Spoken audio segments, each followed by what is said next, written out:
Good evening and welcome. My name is Professor Graham Schaefer. I'm the Pro-Vice-Chancellor for the College of Science, Health and Engineering at La Trobe University. And good evening to the panel and to our Master of Ceremonies, distinguished guests, ladies and gentlemen. I acknowledge the Wurundjeri people of the Kulin Nation as the traditional custodians of the land on which we gather, and pay my respects to elders past and present, and extend that respect to other Indigenous people who may be present this evening. Thank you for joining us tonight for what I expect will be a dynamic and engaging debate. I'll only say a few words of introduction, and then we'll introduce Robin Williams as the Master of Ceremonies and hand over to Robin. This evening's event, is part of the Melbourne Knowledge Week.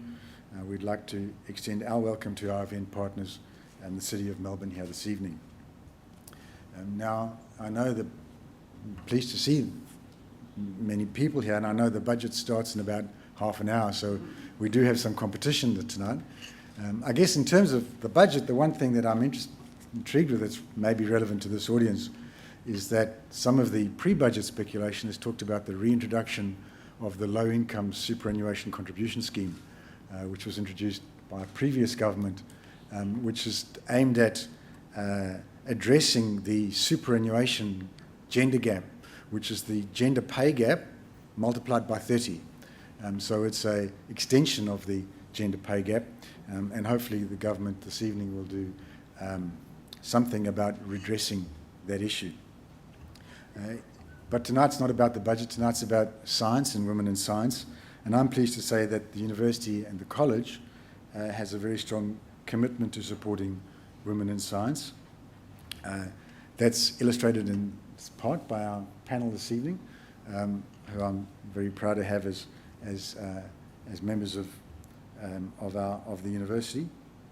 At an organisational level, we have the Women in Research Strategy, a La Trobe Women's Network, a La Trobe Senior Women's Network, and a La Trobe Mentoring Program. The La Trobe Mentoring Program has been in operation, I think, now for 2 or 3 years. I'm now a mentor for a young female postdoctoral fellow in one of our research centres. That's certainly a good experience for me. I hope it's a good experience for her as well. We also champion student-driven activities, including the Supporting Women in Science Student Association. And I'm pleased to say that the senior academics holding chairs, professorships within the college, women outnumber men 51 to 49%. Those were July last year. Those are numbers from July last year. And women outnumber men in the college at every academic level except level D. So we've had a strong and ongoing commitment, and I think it's which is why we're here this evening. I'd now like to welcome and introduce our MC, Robin Williams, AO. He is a science journalist who is as prominent on radio as he is in television. He's presented Radio National's Science Show since 1975 and narrated highly respected television programs, including Catalyst. He's renowned for making the complexities of science accessible. In 1993, he became the first journalist elected as a Fellow of the Australian Academy of Science.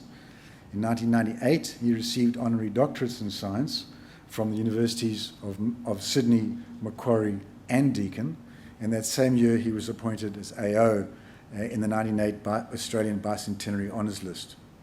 He's been elected a National Living Treasure by the National Trust, and he even has a star named after him from the Sydney Observatory. Ladies and gentlemen, please join me in welcoming Mr. Robin Williams.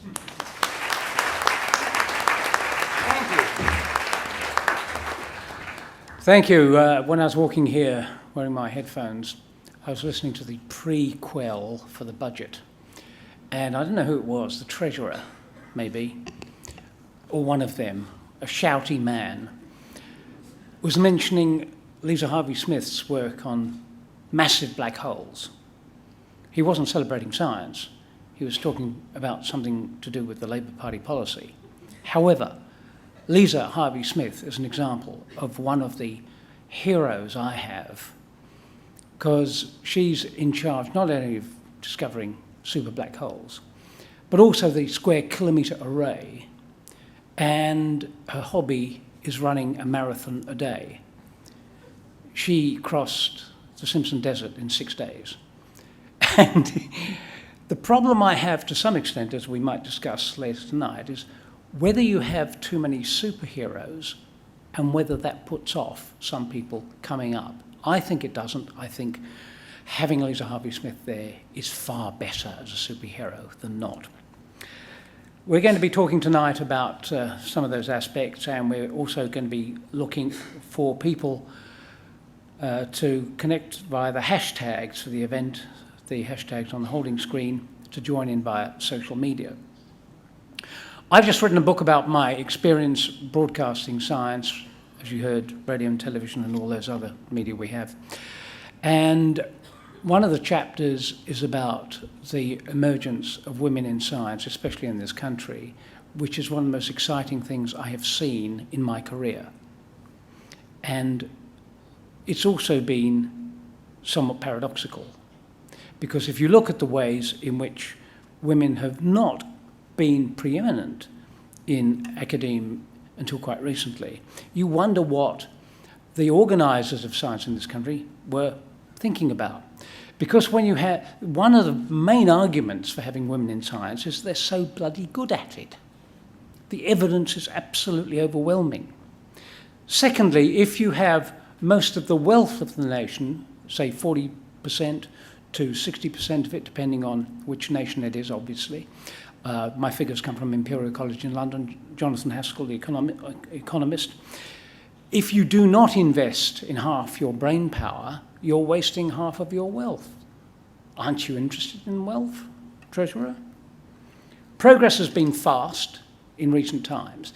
If you look at where we were when I started my career, okay, I started in 1972.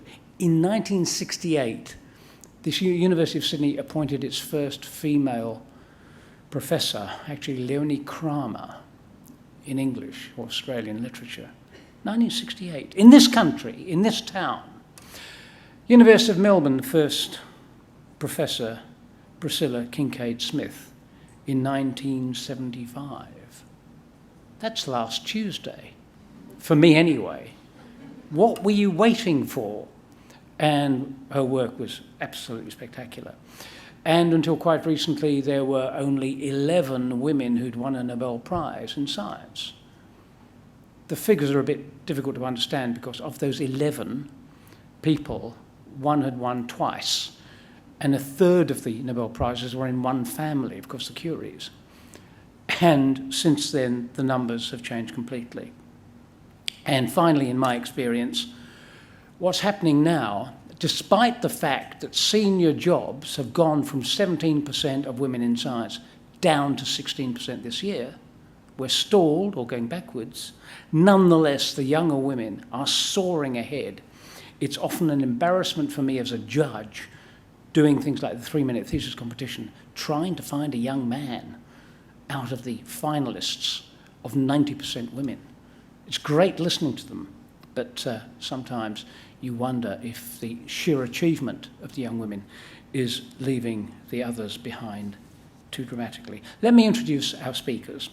I'll do a short bio and then ask them to speak about their take on the subject. First, next to me, Professor Marilyn Anderson, completed a BSc Honours at the University of Melbourne and a PhD in biochemistry at La Trobe. She spent 7 years at the United States working on diabetes at the University of Miami and oncogenes at Cold Spring Harbor Laboratory.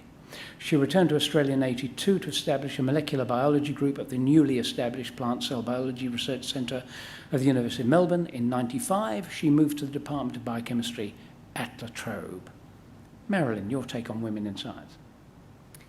Well, of course, I'm an older woman. I've just come to realise that I'm an older woman in science, and I've been reflecting a bit on why don't we have more women in science. Seems that we don't have the problem in our college at La Trobe, but I do think that universities need to make themselves a more attractive place for women to work. That's the primary thing that we need to think about.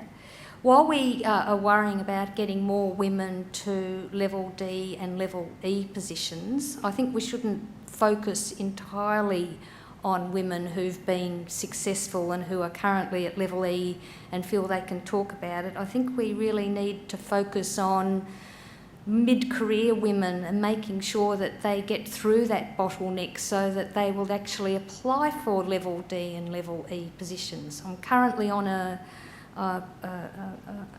appointment committee for a professor, and they're worried that no women will even apply for that. So we need to get women in the position where they can apply. I've got a lot of, I'm really looking forward to this SAGE venture, which is being organised by both the academies. So SAGE stands for Science in Australia Gender Equity, and 30-odd universities have signed up for those programs. Looking forward to La Trobe participating in pilot program, because I think we actually need to do something where we know there's going to be an outcome rather than just sit around and talk about it. Indeed.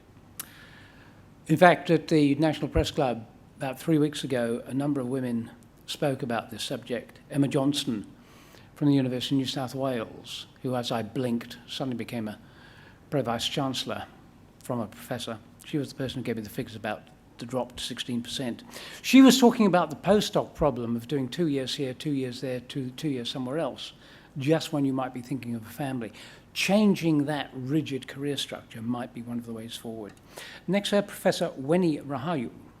She is currently Head of School of Engineering and Mathematical Sciences at La Trobe. Prior to this appointment, she was Head of Computer Science and Engineering, and she received a PhD in Computer Science from La Trobe in 2000. Her PhD thesis is in the area of object relational databases, has been awarded the best PhD thesis in 2001 by the Computer Science Association of Australia. The main focus of her research is the integration and consolidation of heterogeneous data systems to support a collaborative environment within a data-rich environment. Please explain. Thank you. I think we can categorize the issues into two major categories. One is the issue of retention, and the other is the issue of recruiting. We heard a lot about the issue of retention, to make sure that those women who have decided to come and join the discipline or the career pathway in science, engineering, or mathematics, how difficult it is for them to keep their full-time employment, how difficult it is for them to maintain a flexible work time simply because the area is probably dominated by male workers who are not, who don't need this type of support. So I think that issue is probably more simpler to handle or to tackle, because it probably requires an organization or industry to get together and come up with a strategy to deal with that retention issue. But I think the most important problem is about recruiting. How do we actually demystify the area, science, engineering, and mathematics, and statistics, and technology? When I started to think about enrolling in engineering, the first person who have a big objection is my own father. And he said, what are you going to do? Why are you doing engineering? Nobody's going to hire you. When they're looking for engineers, they expect the applicants to be big, male, strong guys who will come and fix, all these equipments. And, you come along and I don't think you'll get a job. So luckily I got a mom who's very supportive, and she said, well, you do what you think is right for yourself. And I never regret it. So I think demystifying this area, the fact that it is male-dominated now, and there are a lot of opportunities for female, and media and promotion materials sometimes do not help. Every time I open a brochure about engineering, I can see a male with a helmet welding or fixing a tractor or manufacturing or in a mining industry with, this is not the type of environment that we probably think, and our parents, our relatives all think this is not right for female. But the reality, that's not the type of work that we do in engineering. I did 2 years working in an engineering company as a project manager, and I did a lot of problem solving, design, working together in a team to resolve, a lot of issues on the ground. But I don't. If I want to, I can, but I don't have to go to the ground. So, I think this is one of the main issue is not only going to the students, or the prospective students, but also to parents, to the community, to others surrounding the student, to show them this is the type of opportunities if you are a female engineer.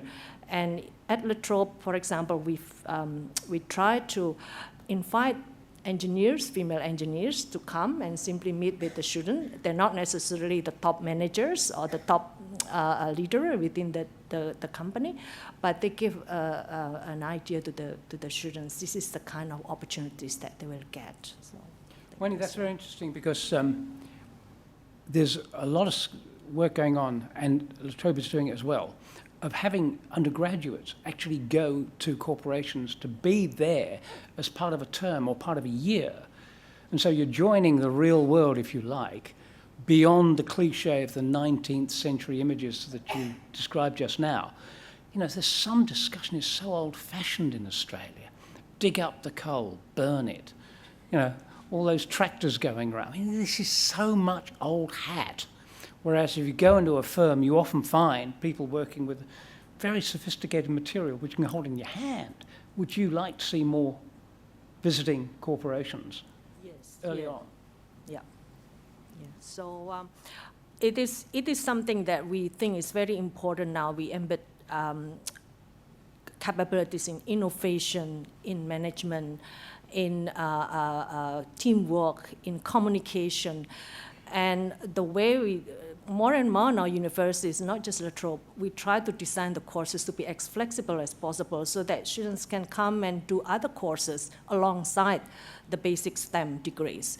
Because at the end of the day, it's not about being a scientist or being an engineer, but it's about what problem we want to solve, what contribution we want to solve, based using the skill and capabilities that we build in ourselves. So I think that's Thank you.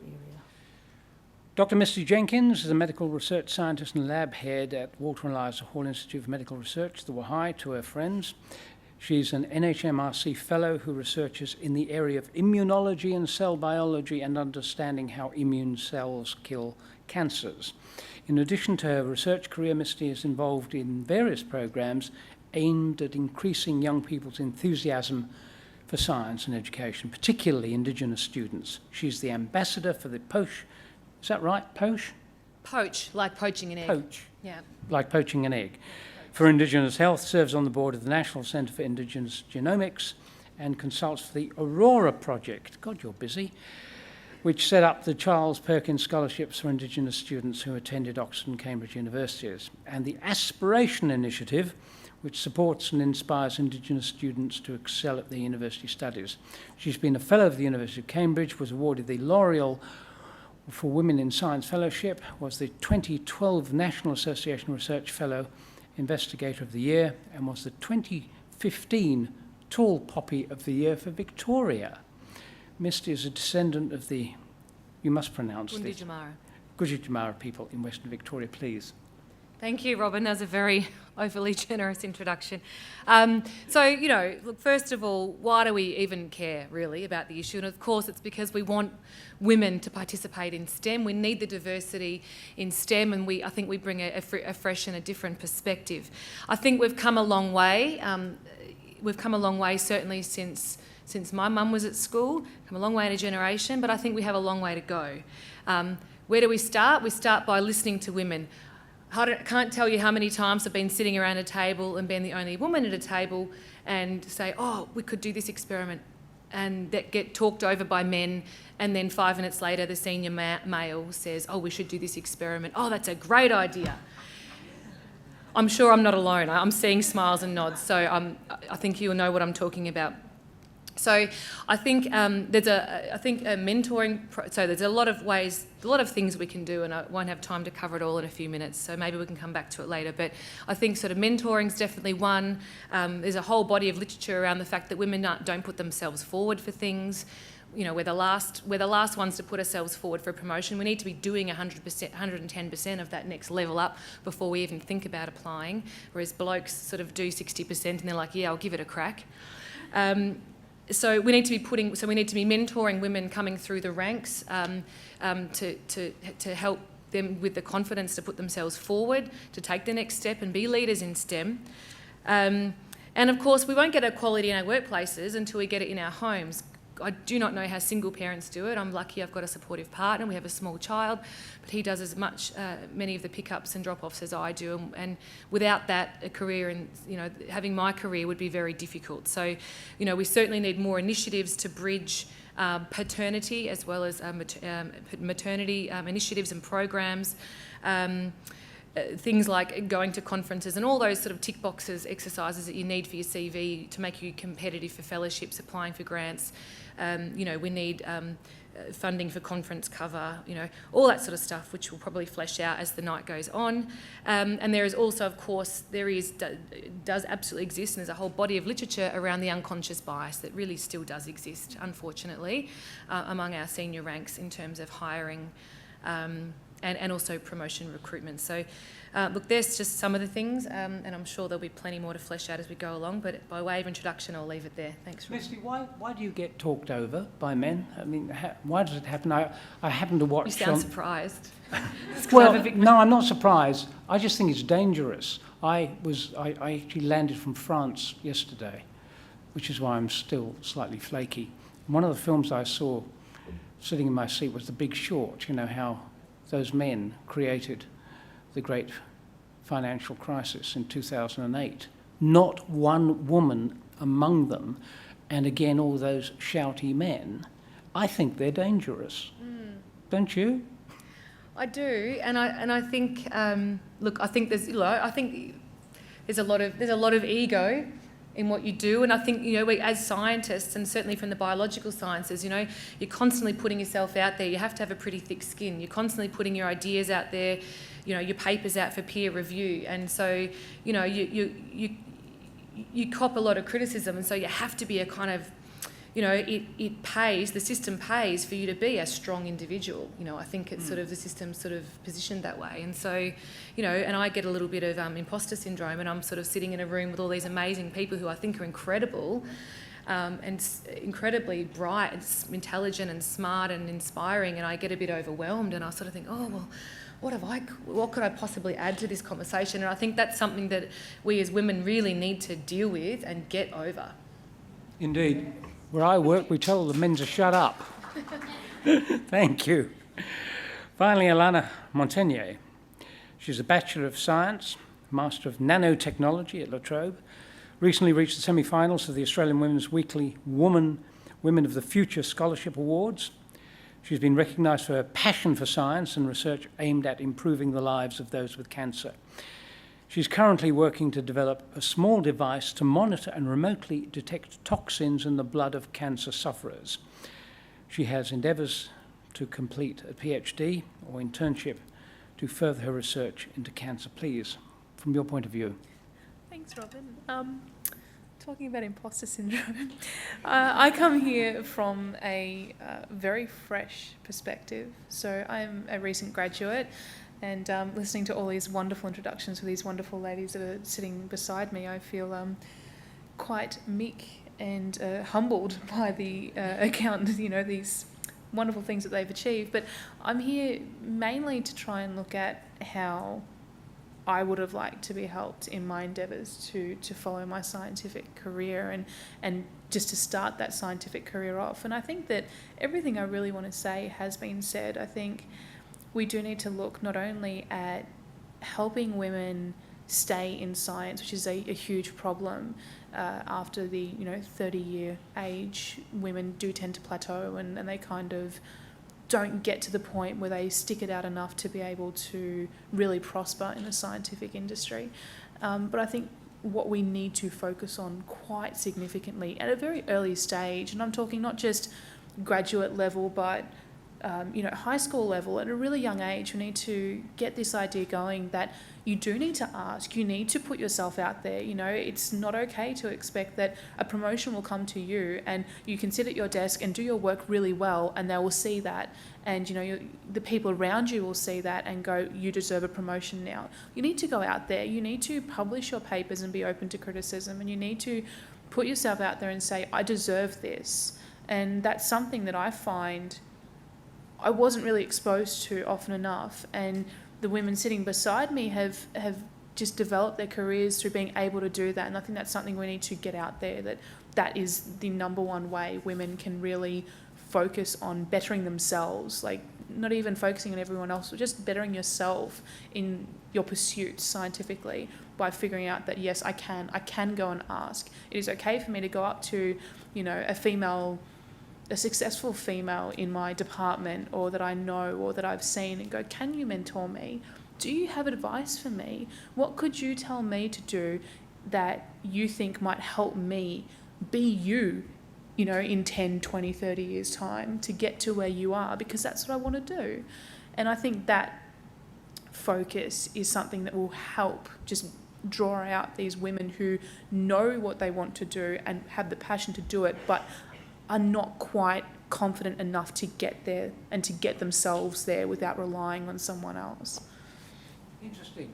Mentors, aren't they common? Aren't they available at universities on the campus? Aren't they there anyway? Not all the time. I find that I had one great mentor in my department who helped me out right from the get-go, and purely by going to him and saying, look, I want to do stuff because I always want to do things.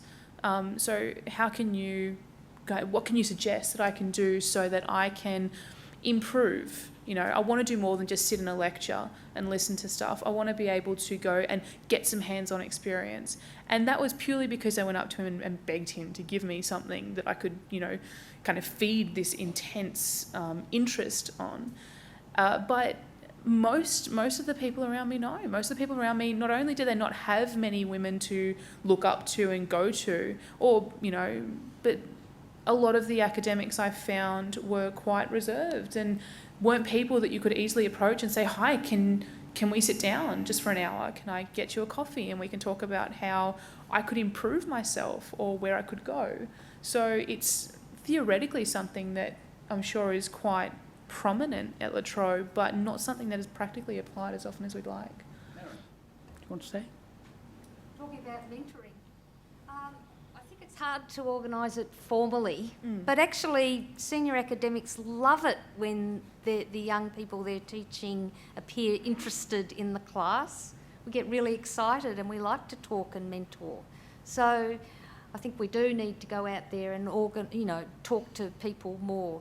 One of the problems with mentoring is that you can only do a few at a time, and there's a lot of students out there, so how do you organise it so that they all get a mentor? Perhaps that won't happen. You tell us a couple of senior colleagues to join in. You say, I've got a couple to talk to. You help as well. Well, what's rather interesting in our department is that we love identifying those young people who come up and ask questions, because we all think, oh, I'd love to have them in my lab. They can come work with me part-time, and by the time they're doing honours, they might want to work with me.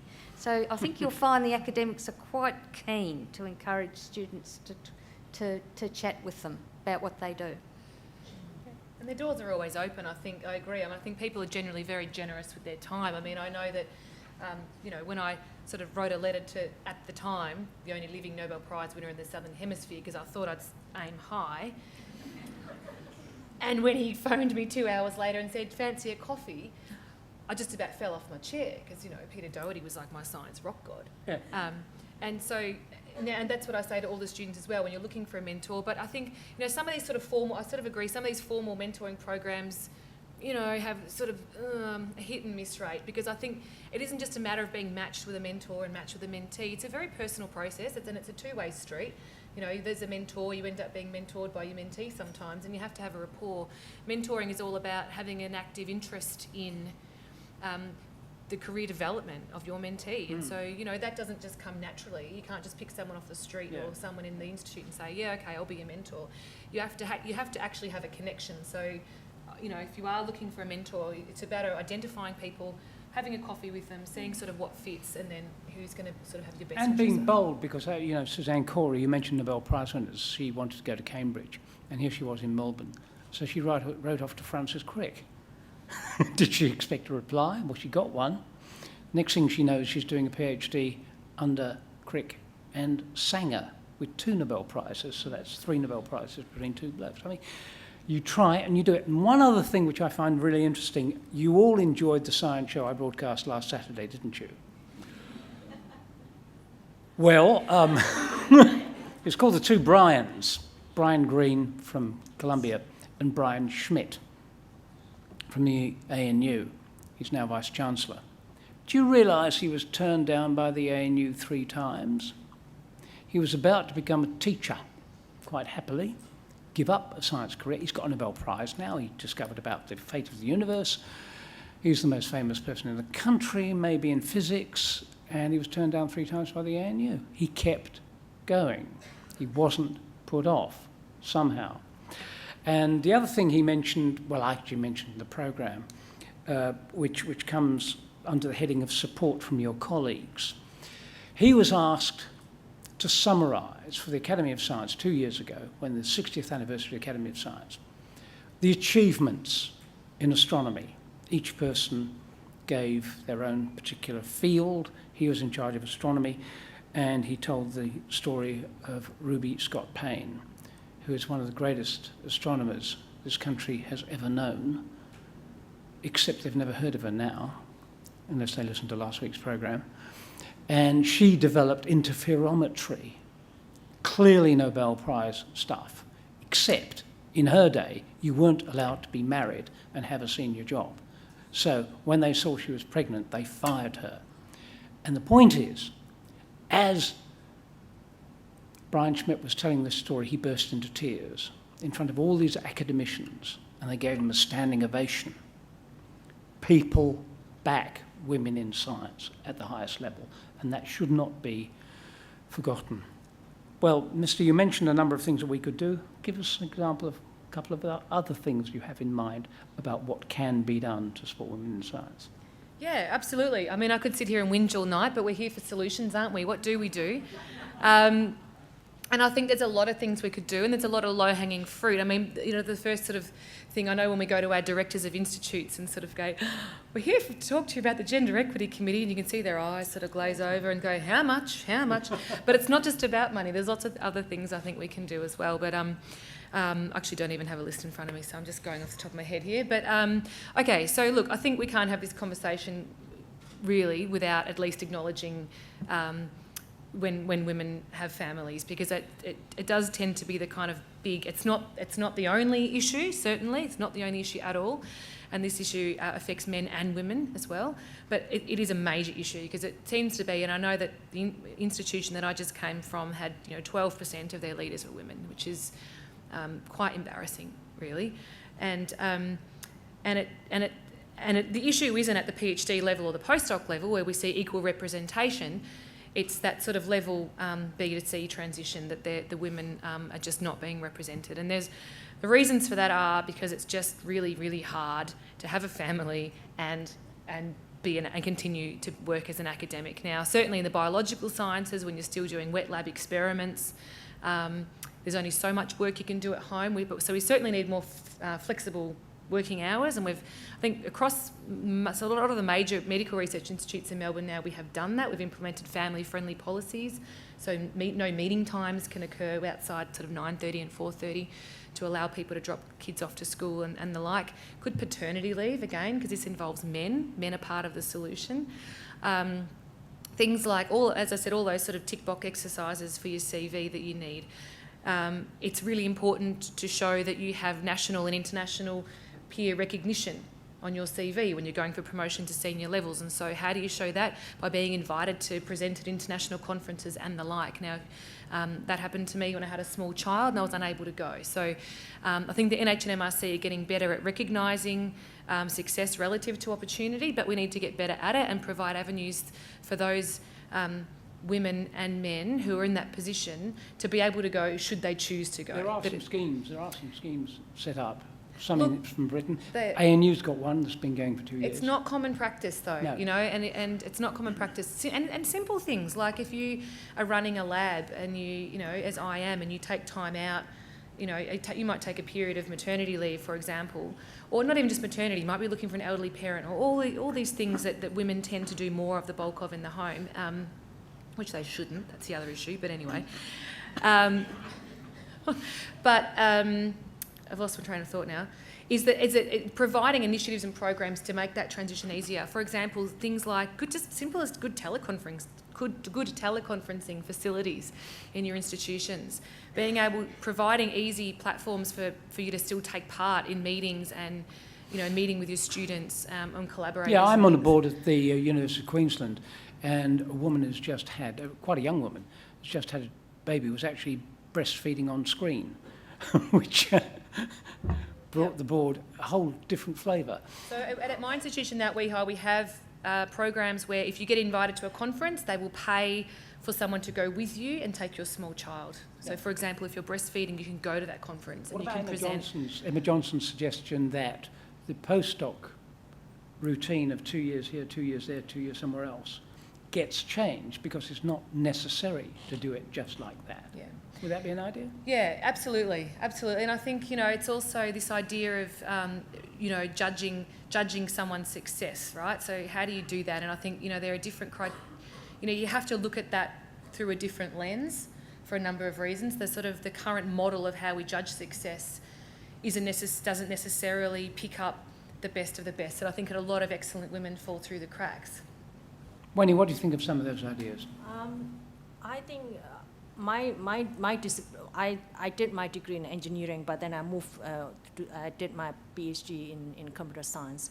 I think this is an area where flexibility of work is totally embedded in the discipline itself. You know, there is no reason why we cannot do our research, we cannot do our work anywhere, anytime with the current technology.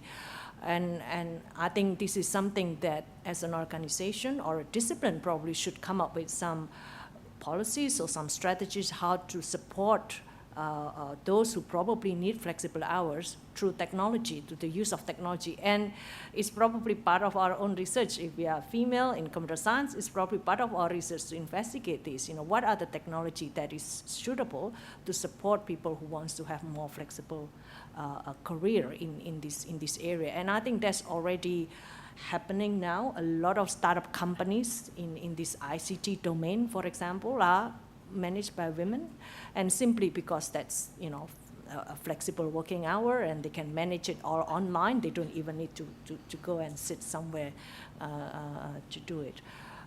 So for example, in area of technology, and we look at STEM in general, I looked up yesterday the Austrian Computer Society statistic about where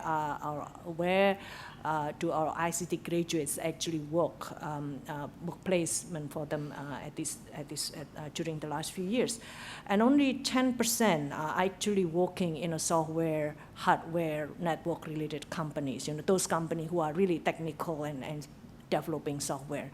90% of ICT graduates are working in wide range of domain and managing many, from management level to technical level to logistic to retail, marketing and so forth. And this is ranging from health area, universities, art, media, transportation, business. So it's almost, you know, no area that is not touched by this particular discipline. So I think it is important that we see the outcome, and it's not about being a computer scientist for the sake of being computer scientists, but we do it because we want to solve a particular problem in this particular domain. And in order to do that, this is a set of skills. And I really think that we should make it more flexible. I think that's another thing that support people to say, okay, I have my computer science now, I need my communication skill, I need my business skill. And that should, as a university, I think that's something that we should allow, that flexibility of degree, that people can mix and match and build the level of skills that will be, that will resonate with what you want to do in the world. Yeah. I broadcast a program about 3 weeks ago about Ada Lovelace, talking about computer science, the first computer programmer who wrote a dissertation on the potential of the internet in 1842. I said 1842. And she would have been about 200 last December. And the program, actually led by a number of women, said some rather disturbing things about the idea of Ada Lovelace being a heroine and also being the daughter of Lord Byron, because here you are defining a woman by her relatives, and secondly about having her as a superstar, implying that superstars put other young people off, because you think, as you indicated before, Helena, that maybe it all sounds too brilliant to be possible, apart from the fact that this was an aristocrat with guaranteed income and riches, and someone who was quite famous before she was even born. So here you had a situation where you're discussing the present, not just of role models, but of superheroes. And sometimes when I put people on the radio, other than Ada Lovelace, the living ones, like the two Fionas from Western Australia, I mean, Fiona Stanley is unbelievably brilliant. And as for Fiona Woods, not only inventing spray-on skin and operating for 24 hours non-stop saving lives, she's got this huge family as well. And when I interviewed her, she was just so wonderfully relaxed and straightforward. She turned up on a bike and had a chat like anybody else. But I present these people as superstars. Is this a mistake, do you think? Or do you like to have examples of people who are wonderful achievers as role models? What do you think? You're nodding. I think we like to have... was that directed to someone? Anyone? Oh, yeah. No, do you want to start, Marilyn? Well, I think we like to see superstars, but I think that women do have to realise that they don't have to be superwoman. So... I do like to think I wear my undies on the outside, but no, we're not. We're not. So, when I first came back from the United States and I joined Adrienne Clark's laboratory, she saw everything I was trying to do, because I was trying to look after family and do research and write grants and so on. She told me to draw up a priority list and just not try to be superwoman, that there were some things that I didn't have to do. I could employ somebody to clean the bathroom. I didn't have to feel that I had to go down to do it.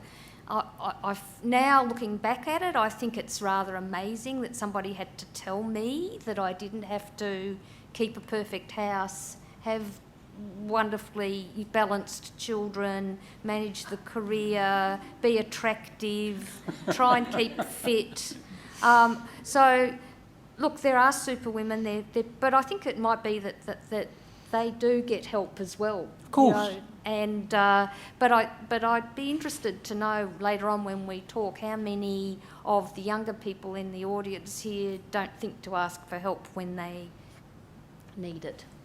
Interesting. Yeah, I love superheroes, superheroines as much as anyone, and I've been lucky enough to meet a few in my life, and I just get completely starstruck and inspired by these amazing women.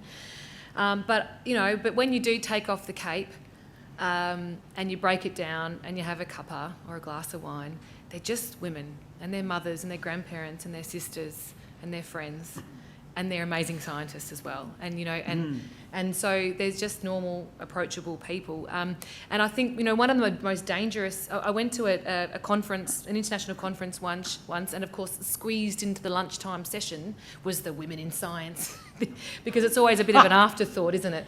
And so I turn up at this thing, and there's this amazing, on paper, this amazing woman. She's, you know, she runs a hospital and she runs a lab, and she's got, you know, 5 children, and I'm thinking, oh my goodness. But, you know, and she got up there, and her advice to all these women was, you can do it all. You just got to play the man's game. I didn't take any maternity leave, and I just only took 3 months with each, and I went straight back, and I just got nannies, and I'm running a hospital, and look at me, and isn't this amazing? And I'm sitting there thinking, no, because that's not the model of how I want to live my life. I actually want to be a parent, and I want to be home with my child, and I don't want to be working till midnight every night. And if that's what this is about, then I don't want that. Then this career isn't for me. So I think there's a damage. I think I love superheroines, but I think the damage is picking the right ones to aspire to be like. And I think it's more important to find women who are clever but balanced, and know that, you know, it's not just, life isn't a balance, it's a juggle. One's always winning, you know, something's always winning. I might have some Vegemite on my shoulder from this morning's breakfast, and I've got to run in my pantyhose, but okay, let's talk about T cells. And then the next day, you know, it's all just swings and roundabouts. And I think what we're talking about here is sort of pretty widespread systemic cultural change, and it does take time. And, you know, we can talk about what we should do and what we should aspire to, but people don't always follow the rules. And I think we need to not necessarily just pretend that we're superheroes, but like I make a point of picking up my bag at 4 o'clock and leaving to pick up my daughter from school, and having everyone see me do that as a lab head, because that's important. I don't want to feel like I need to duck out down the back stairwell and be ashamed of the fact that I'm not working to 8 o'clock like all the blokes do. I think the other thing about being a superwoman, or thinking that you need to be a superwoman, is that you lose your ability to be innovative and creative because you're just exhausted, and you need to keep some mind space if you want to do well in science. I'll tell you a little secret. One of the most amazing superwomen I ever met was Elizabeth Blackburn in San Francisco. And I went to see her at lunchtime, and here was this amazing Nobel Prize winner from Melbourne and Tasmania. And she was out at the gym, and so I chatted to her staff. I said, what'd you like to work with? You know, this amazing person who told George Bush to get stuffed because he put her on a committee and she didn't behave. So she told him why she was leaving emphatically, and went off and did other things. But while she was away at the gym, I talked to her staff. They loved her. And she turned up not too late and was wearing, you know, runners and stuff. And we went to do an interview, and it was absolutely wonderfully natural. Now, the indiscretion, don't tell anyone this, I have it on good authority that a couple of years ago, she was elected as the first woman as the president of the Royal Society of London, but turned it down because she preferred to be with a good team where she worked well, and she quietly said, I want to stay in America. And that's being able to take a choice for one of the big ones, because, you know, after 360 years, it would have been extraordinary, and I would have loved it for an Australian woman to be the first woman as president of the Royal Society of London. I haven't got it as proof, but who knows. Now it's time for questions. So put up your hands. One of the questions that came before here was about young women who look around and don't really dare. So is there one of those who has been looking around to get advice from somewhere? Please, at the front row. A microphone is about to come towards you. It's been fantastic to listen to you all, and you're very admirable, and it's great to listen. But I just wonder your perspective. So we've talked about superwomen, and there are a proportion of supermen out there doing an amazing job. Do you feel like there has to be a larger proportion of superwomen out there to make the same level of roles in science to meet up with men? How do Do you feel like they're having to work harder? More women, as examples. I think the most important is superwoman. Well, everyone who is doing science, engineering, or STEM's area in general should be that superwoman. I don't think it's an inspiration, yes, to get someone who is really up there and achieving a lot of things. But at the end of the day, what really influences the majority are those that they meet day to day, their neighbors, their family, their friends. And if that does not connect, so in other words, we have leaders and people who are successful, the superwomen who are really inspirational, and yet we met on day-to-day basis people who are struggling or who are not managing or who are not interested in the area, then it's going to be very hard.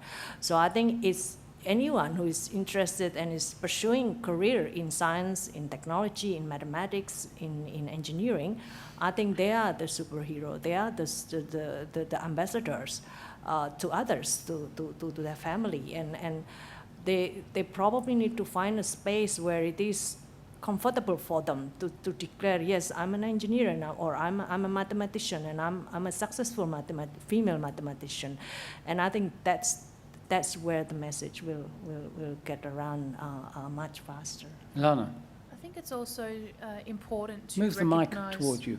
Yeah, There you are. That's you go. better. I think it's also important to recognise that this kind of idea of being a superhero is quite relative. What I consider to be the epitome of my success might differ quite vastly from what someone else considers to be successful for them. As someone who has come from a really comfortable background, who has been given many opportunities by, just great parents and really great education to try and do well, my idea of success is, for myself, I see quite high, but for someone who is, say, caring for, who's a constant carer for their, mother, who, has several siblings they're looking after, who comes from, a either less fortunate or just less willing background and has to work that much harder to just get to uni, let alone to, prosper in a working environment, to them, just graduating can be quite successful. And I hear about this a lot because my mother's a social worker and she works with these kind of people, and you just see the joy on her face when she goes, this person that I've worked with for so long has just graduated. And I think we need to understand that you need to see people who have succeeded to what they deem to be successful for themselves from different backgrounds, and understand that it's about working hard and getting to where you want to be, and not necessarily where you see people being for them to be this kind of superhero person. Or ending up in a place where you didn't expect. How many people in the room know of Bridget Ogilvie? One. Any advance on one? Briefly, grew up in northern New South Wales. Her father was a farmer. Her farmer was broke, went to the bank and said, I want to borrow some money. What for? Oh, to educate my daughter. Hey, you should be investing it in fertiliser. And he said, an education for my daughter is the best fertiliser you can get. She studied pests in cattle, worms, parasites, and that led to Cambridge, and that led to research involving human disease, and that led to the Wellcome Institute. She became head of it, changed the funding system, investment, and became the greatest investor in medical research in Britain, as great as the British government, £600 million a year. Wow. Bridget Ogilvie sometimes comes to the south coast of New South Wales University of Wollongong. She is a superhero, and she illustrates how you can end up in a place you didn't quite expect by following your brains. There was a question over here, please, yes, and then we'll come over here. All right, so as women in any kind of field, but particularly in sciences, we're often really told, if we have emotions, don't express them, and if you don't have emotions at all. And I have a lot of feelings about science, that's why I'm doing a PhD. If I didn't have feelings, this would be very boring. What's your advice towards having emotions, expressing emotions, and dealing with people who tell you that maybe you shouldn't express them quite so much? I think This is sort of what I was sort of touching on about this woman who said, I need to work and think like a man to be successful. And I think that's exactly the sort of stereotype that we need to smash, is that we're not men, we're women. And, you know, and again, not to sort of quote, I don't want to quote Tim Hunt, but Tim Hunt's silly gaffe, if anyone remembers, last year, I think, it was, you know, the trouble with girls. You remember that? I don't want to work with women. They, you know, they cry all the time, and you fall in love with them, and then they cry when you. What did he say? They cry when you. Anyway, very silly, right? So no, of course we don't cry at the drop of a hat. But look, sure, absolutely. I mean, sure, express yourself if that's what you need to do, and as an individual, as a woman, as a person. As a member of Planet Earth, go for it. You know, go for it and do good science. And be, you know, if you're respectful and kind, we can all communicate in different ways. And I think, you know, I think that's what, you know, and not just for gender, not just for women, but we need all sorts of diversity in our workplaces and in STEM. You know, both from different, you know, racial backgrounds. You know. All different kinds of diversity, embracing all diversity and different kinds of people and ways of thinking, and that's how we're going to get innovation. Yeah, on the program last week, I interviewed, as I said, two Brians, one of them Brian Green, and we talked about emotion in science, and he said we all feel emotion, immense emotion. It guides us. It gives us the excitement of achievement, the excitement of being with colleagues. Everyone agrees it's important, but they don't actually say so unless they're fairly confident. It is essential as part of... I think you have to experience the highs, especially as a biologist. You have to experience the highs of when an experiment works to get you through the lows when it doesn't, because that's a lot of the time. Incidentally, the example of Hunt, another Nobel Prize winner, he was trying to be funny, and it didn't work. And lots of women who worked with him actually defended him, Athena Donald being one of them. But anyway, another question. I'd like to say there's all sorts of emotions, so it depends what sort of emotions you're talking about. If it's anger, then no, I don't think that's very useful. If it's passion and joy and the thrill of discovery, then that's great. But, you know, as long as it's not... you might get angry as long as you don't let everyone else in the lab know about it, because you make your workplace miserable. It's also okay to look for the right people to be around. Like maybe in a PhD it's a little bit harder because you're in that project for 3 years or however many years you are, and so you are kind of limited by that. But if you're just working and you go, this is the wrong workplace, you know, these people obviously don't gel well with me, it's okay to go, I need to find somewhere where I'm going to be supported and feel like I'm prospering, and, you know, look for that. And again, it's about putting myself out there, and yeah, no, I deserve better. I deserve to not be told regularly that, oh, you know, you can't cry when you spent 16 hours trying to grow a crystal and all of a sudden someone's knocked it over or turned the heat up because they wanted their thing to be at that temperature and don't care about yours. So it's okay to kind of just say that you deserve a little bit better sometimes too. I know there's one over there. One over here. If you've got the mic, please. You first. Mine's not so much a question, but rather more a comment that I'd like the panel to perhaps come up with ideas on. Missy, you said that a lot of this issue is around cultural change. And I've done a lot of study in glass ceiling and various areas, and I'm a failed scientist who now operates in human resources, of all things. But the comment I had once from somebody about this whole issue of women progressing in any field is around changing the attitude and the culture that exists within men. Mm-hmm. So it isn't until the fathers and the brothers and the husbands get to realise from their children, their wives, their girlfriends or whatever, that it's okay for them to strive as well and for them to be acknowledged, and they get the pressure from those people that things will change. So I just wondered if the panel had any ideas about how we might approach that area to bring about change rather than... I mean, I like all the other ideas as well about helping women, but I think women can be helped more by changing the male attitude. Absolutely, 100% agree with that comment. And I think... And so...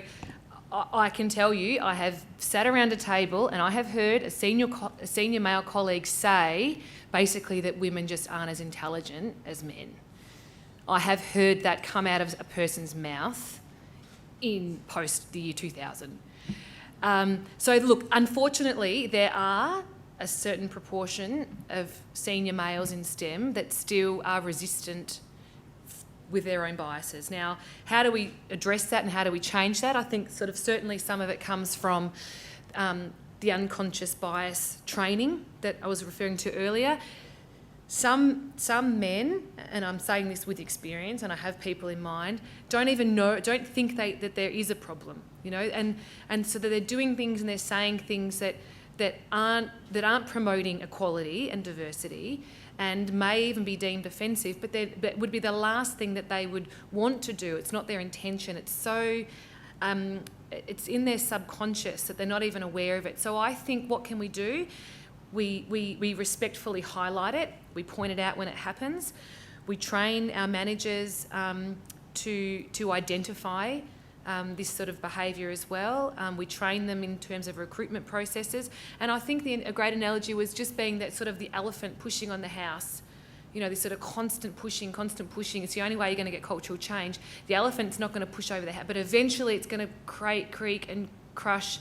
And eventually, if you just keep pushing hard enough and you bring in your mates and they start pushing as well, it will fall over. So it won't happen overnight, but I think if we all need to get into our institutions and start promoting this idea of diversity and gender equity, and bringing in things like the SAGE pilot, the Athena Swan Charter, which has been, I think, very successfully piloted in the UK. So that would be sort of some of the things. And I think just talking about it and just really calling out bad behaviour when you see it as well. Actually, not being. Absolutely. Yeah. I'm actually a bit more of an optimist, but perhaps I don't know whether it's misplaced, but I've always been told by my female mentor that times of change are times of tremendous opportunity. And the fact that we're even having this meeting means that there are times of change, and the young women ought to see that there are opportunities and apply for those jobs and stand up and go for those positions, because now it's actually possible that you can get them. That didn't happen 30 years ago. I think the comment though really is more around the fact that you can have these rules and we can have these opportunities. Like, for example, the NH and MRC can say, well, we will, assess your success relative to opportunity. You have a 2-year maternity leave out of the last 5, so we'll add on an extra 2 years.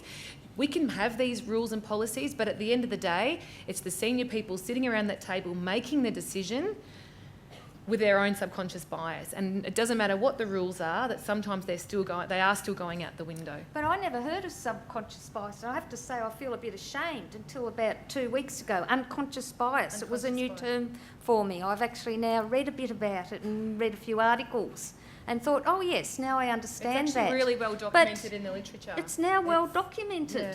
Well, I don't think that came out before. We didn't say. But you're those right. words. I think you're absolutely right, and this is progress.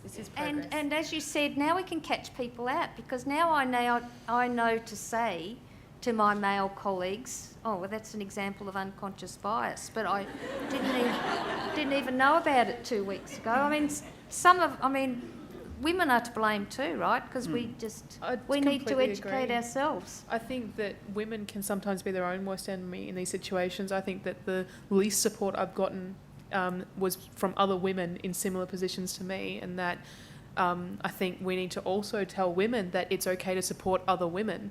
And, just because you're don't see it as you're both fighting for the same thing, see it as you're helping each other to both get there, or to all get there. I think that the biggest issue that I've faced personally, and this could be a personal thing, but I find that women will either completely support or completely oppose other women trying to succeed in similar areas to them, because they see it as a threat, because they've seen, I've done this hard work and I don't want someone else to come in and take that.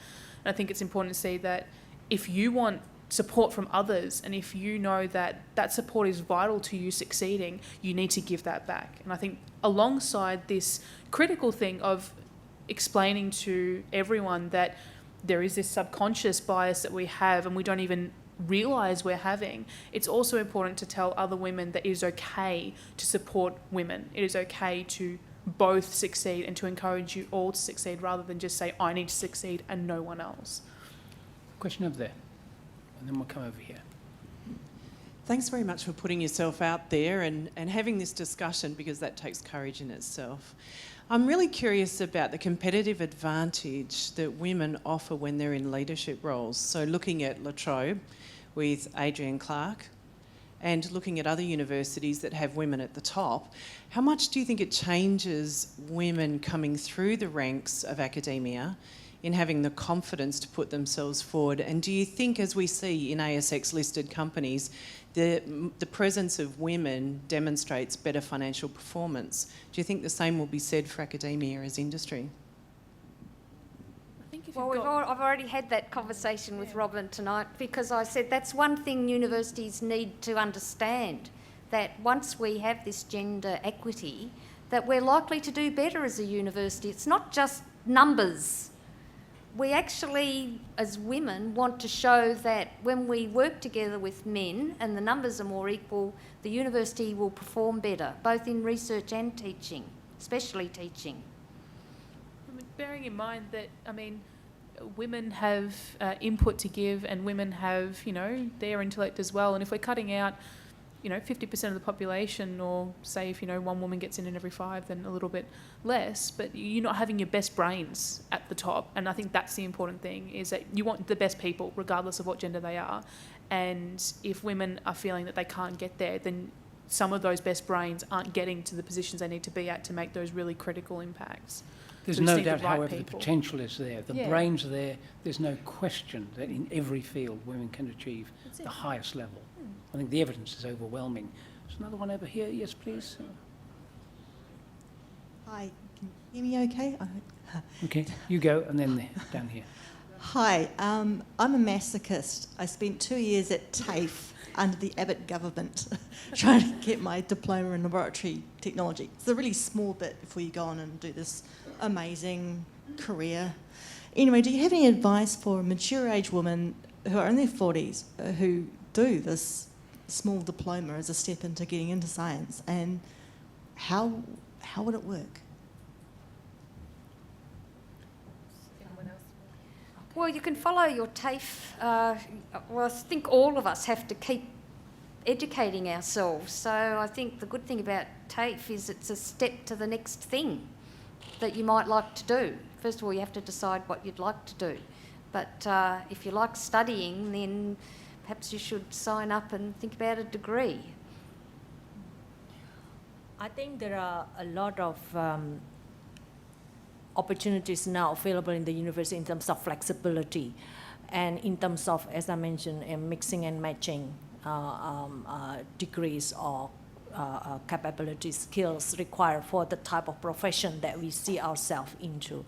So I think first is to identify, yes, this is the area we would like to focus on, and building toward that particular profession in terms of how can we access, we don't even, we have very high quality online degrees these days, so it doesn't necessarily require someone to sit in the face-to-face in the university.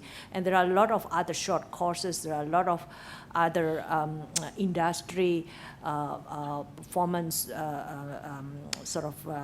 development areas that we can target. But at the end of the day, I think it's important to identify this is the career path that we like to target, and in order to reach that, these are the building blocks that will get you to that. So. And I'll just add, it's never too late.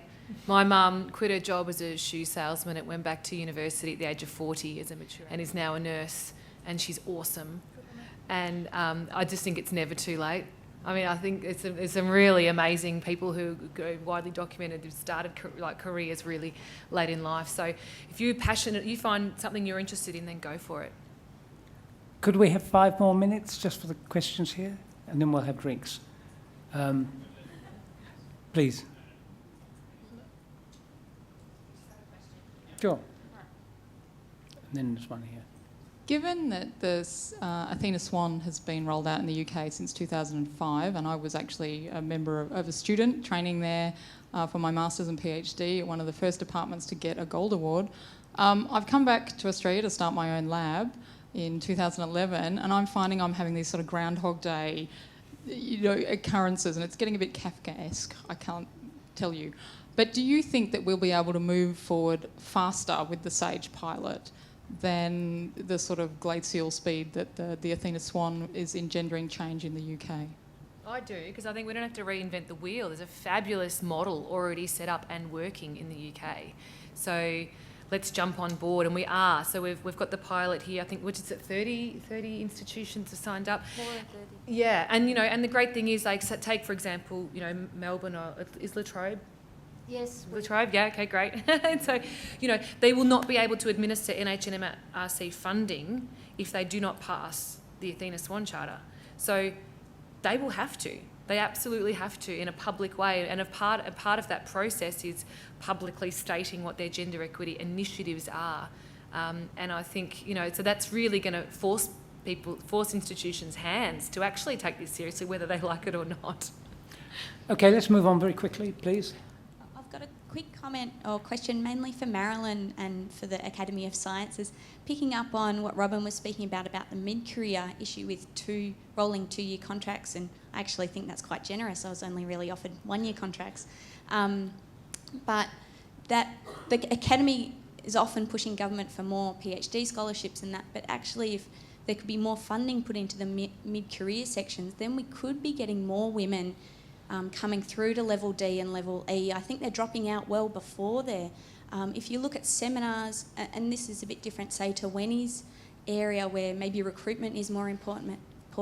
In the biological sciences, retention is awful. It's absolutely atrocious. And what the Academy is thinking about to change the funding structures, it's not just attitudes and cultural change. I actually think the funding structures need major change to get to retain more females in their 30s.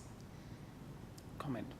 I think you're exactly right. I don't know the answer, but I think that now we've identified it, we need to keep talking about it and hopefully convincing the universities to divert some cash into that area, so at least there's a few scholarships or ways to help women through that period. One here and one there, that's the last one. We could go on till 8, till 8:30, till 10, but 2 more, otherwise I'll be told off. Please. Oh, hi. Thanks to the panel, there's some really good insights there. One of the things that I've observed over the years is that, there's a lot of literature to also support, is that women, do spend a lot of time taking up the bulk of the domestic workload and are primarily responsible for childcare. It's just the way our society works currently. And so that time that's taken out for those things is time taken away from work. And the amount of time that's spent at work is really what contributes to your CV and your ability to progress. But the other confounding thing that I think is happening is that women are also responsible for being present at events like this and progressing the agenda around women in science. And so there's this double impost of time that women are lumbered with. And so I suppose I'm interested in the panel's response to how they see that transition changing given all of those confounding circumstances. How do you make the time? Yeah. Misty? Oh, yeah, I'm conscious. I don't know Go when I on, talk Misty. too much. Go on. I think I'm talking too much, so I was like looking at everyone else going, just jump in. I completely 100% agree, and I think that's what one of the first statements I said is that we won't get equality in our workplaces until we get them in our homes. And so you're absolutely right. It's and that's what I also said. Men are part of the solution, and men and women, people that you live with. We need to, and it comes back to this whole idea as well of being a superwoman. See, to me, they're the superwomen, the women that are doing it all, that are having a career and having a family and looking after an elderly parent, and coming to these sort of things on evenings and being advocates, in their own areas for things that they're interested in. and, you know, pushing forward their own agenda.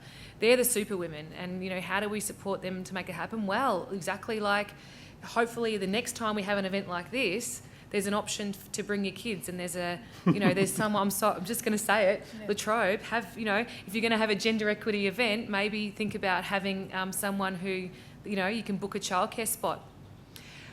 It's little things, it sounds like a little thing, but it actually enables women and men with families to participate. The other thing is, you know, is really just not doing it, and also I think picking up on a point that Marilyn said before, outsourcing what you can. You know, I've always been too poor I never had enough money. And again, that was one of the pieces of advice that a senior woman said to me, I just have a cleaner, and then I just have a nanny, and then the nanny picks up the kids from school and comes home and gets dinner on, so then by the time I get home I can just play with them. And then when they go to bed, that's when I read my papers and I write my reports. I'm like, yeah, well, I can't afford a nanny, and I can't afford a cleaner, and I can't, you know, if you start paying me more than I can. I'm going to jump in there, because I couldn't afford it either. Right. I have to tell you, I was really poor when I was a postdoc in those middle years. In fact, it cost me to go to work.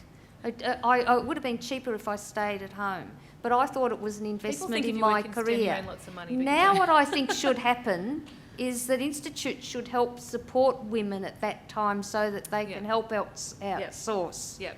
Absolutely. Exactly. Last question here, please. Okay, thanks very much. I'm Executive Director at the Australian Research Council, so this is by way of a thank you. I've just loved this. I love being a consumer of this wonderful panel, and Robin, of course, but also to say that the Australian Research Council has a gender policy. I'm happy to talk to anyone about it over drinks. I manage the Early Career and the Laureate Fellowship schemes. We have 2 named female awards, the Kathleen Fitzpatrick and the Georgina Sweet for a STEM woman. And so I'm really happy. We fund science, we don't fund medical research, but I'm really happy to talk to people about some of the schemes, about the research opportunity and performance evidence policy, about how to write your track record. And we also train our assessors and we train our college. But Thank you very much. Terrific. Perfect way to finish. I would just like to pay my salutations to Nancy Millis, who of course lent her name to the first prize specially for women given by the Academy of Science. And yesterday Michelle Guthrie became the first managing director of the ABC in its history. Isn't that interesting? Please, Graham.